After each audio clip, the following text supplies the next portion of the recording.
c'est vrai. Vas-y. Ouais, bon, déjà, c'est bon, t'es prêt? Ok, c'est bon. Alors voilà, bon, c'est le deuxième essai de tournage de notre stand pour faire les marchés. Le premier essai n'était pas terrible, donc on va faire un deuxième. Alors voilà, il y a un tableau sur les marchés. Je vais commencer par le marché de Trouville.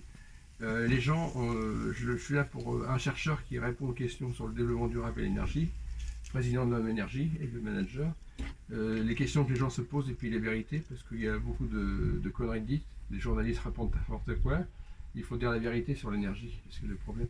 Et donc après, là, c'est tout ce qu'on fabrique dans notre association. Là, par exemple, c'est de l'eau de source. Là, c'est en fleurs. Là, j'ai aussi le bec et loin.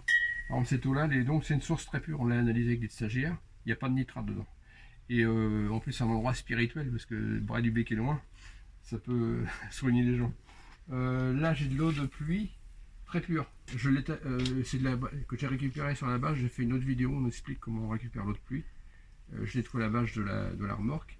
Et après, je la filtre avec un filtre à café. Alors, donc, on a fait le jour du café. Il a le meilleur arôme, puis il n'y a pas de tarte. Ça peut servir pour le faire à repasser. Tu peux mettre, parce qu'il n'y a pas de calcaire dans cette eau-là. C'est de l'eau de pluie très pure. Parce que sur le toit, il y a toujours un peu sale, poussière, un peu de moisi. Alors là aussi, c'est donc les lavandes. On récupère de la lavande.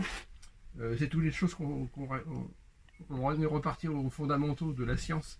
On regarde ce qu'on a dans notre environnement, ce qu'on peut utiliser, des choses simples. Ça peut servir à déodoriser les water. On récolte ça au mois de juillet. Au bord des routes, il y en a parfois. J'en ai aussi dans mon jardin. Et après, une fois qu'elle est bien séchée, on les graine. Ça sent la lavande. On peut utiliser ça dans les water. Alors là, après, j'ai fait une expérience aussi carbonisée. J'ai carbonisé de la lavande. C'est dur, la vache.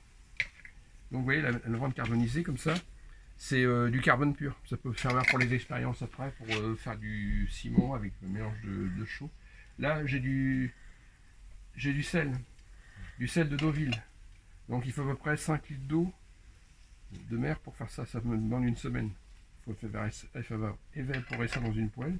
Alors il y a une différence justement sur le sel de Deauville, et puis je me suis aperçu que le sel de Villars-sur-Mer, il est beaucoup plus blanc. Il ressemble au sel de l'île de Ré. C'est à l'île de Ré, il y a un gars qui m'a expliqué comment on faisait du sel en faisant évaporer de l'eau. Donc, alors ça, des trucs éventuellement, s'il y en a qui veulent essayer, sur le marché, je peux leur en vendre un petit peu, s'ils veulent essayer. Moi, personnellement, je fais ma cuisine maintenant avec ça, avec ce sel-là.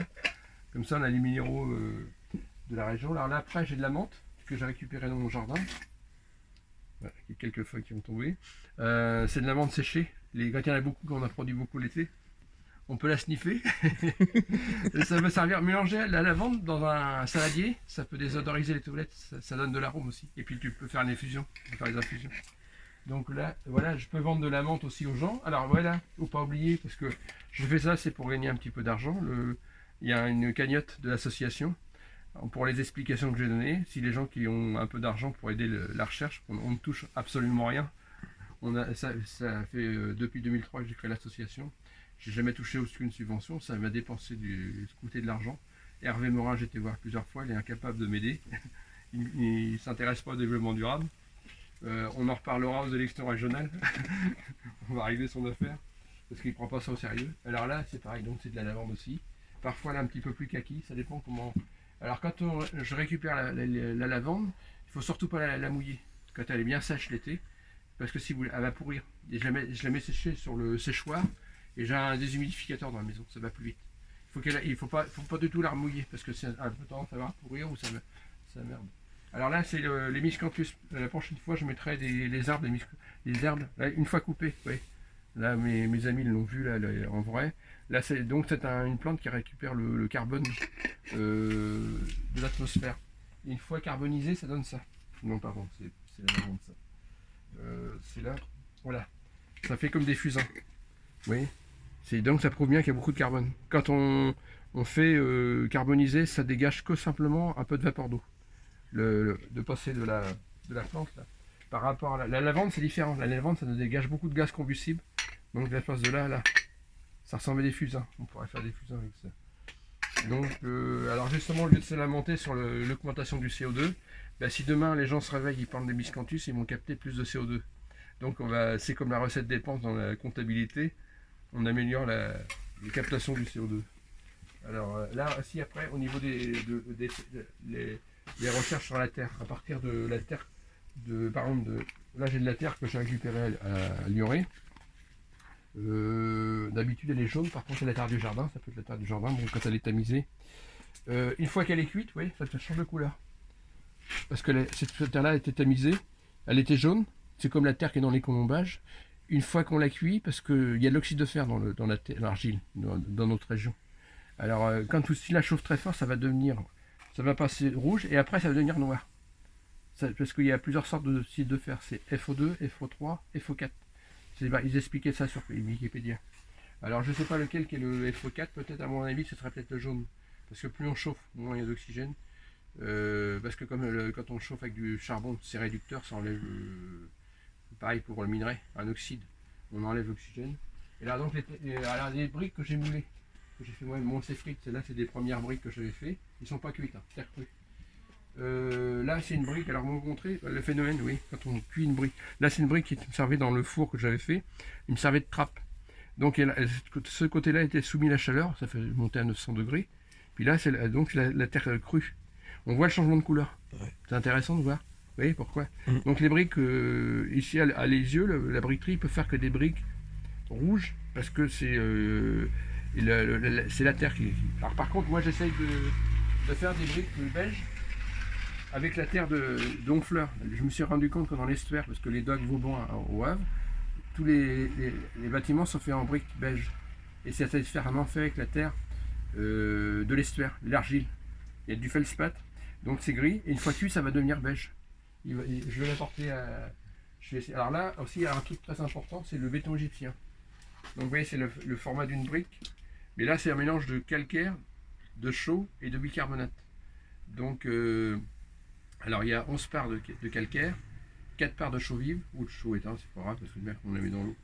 Et du bicarbonate, on mélange ça dans l'eau. Et après, on laisse évaporer. Il faut que ça soit comme du sable mouillé. On le met dans un coffrage en bois ou un moule en bois. Et ça durcit.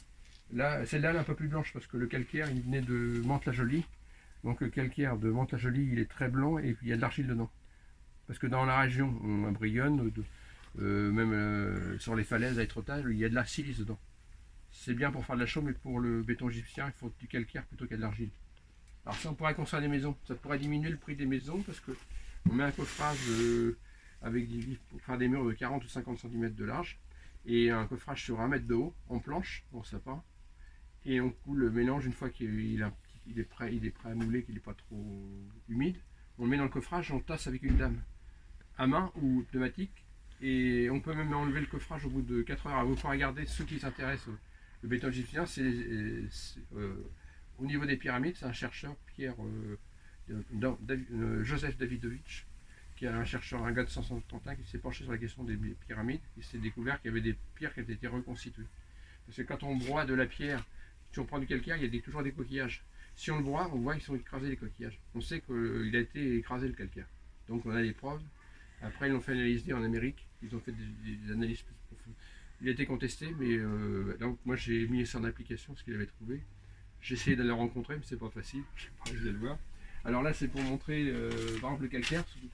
Là celui-là peut-être, je sais pas, c'est soit de Mantes-la-Jolie ou de Brionne. Il y a voilà, comme les blocs. Quand je prends des petits blocs pour moi, pour mon four, parce qu'il n'est pas très grand. Mais si c'est un gros four, on peut mettre des plus gros. Là, le calcaire broyé, par exemple, le calcaire qu'il faut. Alors celui-là de Courtonne, il serait peut-être beau. Il serait peut-être équivalent à celui de Mantes-la-Jolie. Il faut que je vérifie s'il y a de l'argile dedans. Comment on peut savoir s'il y a de l'argile ou de la silice? C'est que par exemple, on fait cuire le calcaire, on le transforme en chaux et on le dissout dans de l'eau. Si au fond il reste du sable, c'est qu'il y a de la silice dedans. Si c'est comme de la pâte à modeler, parce que la chaux va se dissoudre dans l'eau, il va rester l'argile. Et on voit que c'est comme de la pâte à modeler. Même le boudin aussi, quand on le boudin, il va être cassant s'il y a de la silice. Si c'est plastique, c'est de l'argile. Alors donc c'est un mélange, et puis le bicarbonate, c'est ce qu'on utilise dans la cuisine. Alors là, j'ai de la chaux, du calcaire de Cormeilles, le calcaire pour les broyer. Il est un peu jaune parce qu'il y a cette présence de silice. Là j'ai de la chaux vive de Mantes-la-Jolie. Elle est très blanche. Fait avec du... Alors j'ai mis des trucs pour... C'est des trucs d'aspirine pour empêcher l'humidité. Donc vous voyez, le calcaire est blanc. C'est ça qui fait qu'elle éclaire très blanche. Calcaire de Mantes-la-Jolie est pas mal, mais ça fait loin. Ça fait quand même 100 bornes pour aller chercher. Alors si Courtonne ça marchait, ça serait bien. Courtonne c'est près de... C'est à 10-15 km de Lisieux. La chaux vive, alors là c'est de la chaux éteinte, briqueterie. Là on l'a fait à la briqueterie, ça c'est de... On l'avait fait dans... Elle est un peu grise. Là ça chauffait dur parce qu'il monte à 1100 degrés son four. Elle est un peu grise parce qu'il y a de la silice dedans. Alors ça sent une odeur la chaux. D'ailleurs quand on la tamise ça prend au nez. On se mouche souvent. Là c'est pareil, c'est de la chaux. Alors je sais pas. Moi d'habitude je mets une étiquette mais malheureusement elle est grise aussi celle-là. Alors j'ai remarqué quand c'est plutôt de la silice. Alors il y a du calcaire très pur aussi, on a mieux à trouver, c'est pas facile. Et là c'est du talc pour montrer aux gens. On le passe à la râpe. J'ai une râpe là. Hop. Et là je fais du talc en poudre. Là, ça vient d'Ariège. Là vous voyez. Avec une râpe à bois. Et là ça prend un peu de temps, je fais ça de temps en temps sur une planche. Couper la viande. J'ai déjà une plus grande planche. Donc vous voyez là alors après je vais rajouter de l'eau distillée. Ouais aussi là par exemple, oui c'est ça j'ai oublié de vous dire là. C'est de l'eau distillée que j'ai fabriquée moi-même dans une casserole de 10 litres. Je mets un trépied de four à micro-ondes. Je mets un saladier qui rentre à l'intérieur de 22 cm. J'en ai un autre gros saladier qui fait 26 de diamètre que je mets sur la casserole. Je remplis à moitié d'eau, 5 litres d'eau. Je mets le trépied, le saladier à l'intérieur. Je prépare 3 kg de glace dans le frigo avec un peu d'eau. Je mets dans le saladier, donc je fais bouillir. L'eau s'évapore, elle monte, et puis en touchant le deuxième saladier, le grand, comme il y a de la glace et de l'eau froide, ça se condense. Au bout d'une heure, j'arrive à faire un demi-litre, 1 litre, ça dépend. Donc je vais essayer même de faire du calva aussi, comme ça. Il y a le copain à ma fille qui m'a donné 7 bouteilles de 5 litres de cidre. Je vais essayer de faire. Donc vous voyez l'eau distillée. Alors l'eau distillée, là, ça peut mettre dans les batteries. C'est un pouvoir solvant important. Alors il y a une chose qu'il faut savoir, par exemple, quand on fabrique de l'eau distillée, si on prend de l'eau de pluie, ça sent l'odeur. Ben, la mauvaise odeur d'eau de pluie sort dissous dans l'eau de pluie, dans l'eau de distillée. L'eau de distillée, c'est un pouvoir solvant important. Si on en buvait beaucoup, ça dissout un peu les minéraux du corps, bon, ça peut purger. Donc quand on fait de l'eau distillée, eh ben, dès qu'elle est en contact avec l'air, les gaz de l'atmosphère se dissolvent dedans. Le gaz carbonique aussi se dissout. Donc elle devient acide. Parce que normalement on devrait faire 7. Quand on a fait les premières expériences avec un stagiaire, on dit tiens on a trouvé 7 pH neutre, on mesure 5,4. On dit bien comment ça se fait qu'elle est acide. On a regardé sur Wikipédia, dès que l'eau distillée est en contact avec l'air, elle capte les gaz de l'atmosphère. Alors par exemple, quand il est, par exemple, on est à 30 km des raffineries, bon, bah, l'eau de pluie, comme c'est de l'eau distillée, les gaz, les oxydes de soufre rejetés par la raffinerie, ça se dissout, les pollutions des voitures aussi. Ça fait que, et puis quand il y a de l'orage, un arc électrique, alors ça fait des vapeurs nitreuses. Quand il y a un orage, il y a plus de vapeurs nitreuses, des oxydes d'azote qui se dissolvent dans l'eau. Donc l'eau de pluie toujours acide, alors que l'eau de source elle est du calcaire, donc elle est basique, elle n'attaque pas. Donc il y a la différence. Puis après, l'eau de source en général elle est filtrée par le calcaire, donc elle contient du calcaire, les minéraux.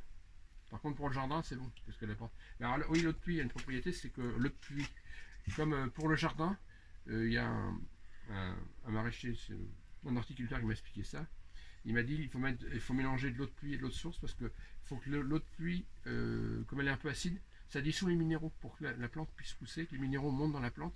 Il faut un petit peu, je mélange de l'eau de source et de l'eau de pluie, et comme ça mon eau est un peu acide. Comme ça, elle dissout les minéraux qui montent dans la plante. Par contre, l'avantage de l'eau de source sur les tomates, par exemple, si vous arrosez les tomates avec l'eau de source, comme c'est basique, il y a du calcaire, ça n'attaque pas les feuilles. Par contre, l'eau de pluie, c'est acide, ça attaque les feuilles. Il ne faut même pas en mettre sur les feuilles. Ça peut être acide. Oui. Donc, on a fait à peu près le tour de la question. C'est le deuxième essai qu'on fait. Alors après, j'aurai un peu plus de trucs. Donc, on va faire les marchés. Commencer par Trouville. C'est dur parce qu'il faut se mettre de bonne heure. Et sur le tableau, j'expliquerai des choses sur l'énergie, les centrales nucléaires, la vérité, parce qu'on dit n'importe quoi. Parce que par exemple, il y en a qui disent ouais, le nucléaire c'est bien, mais le nucléaire il y a des déchets.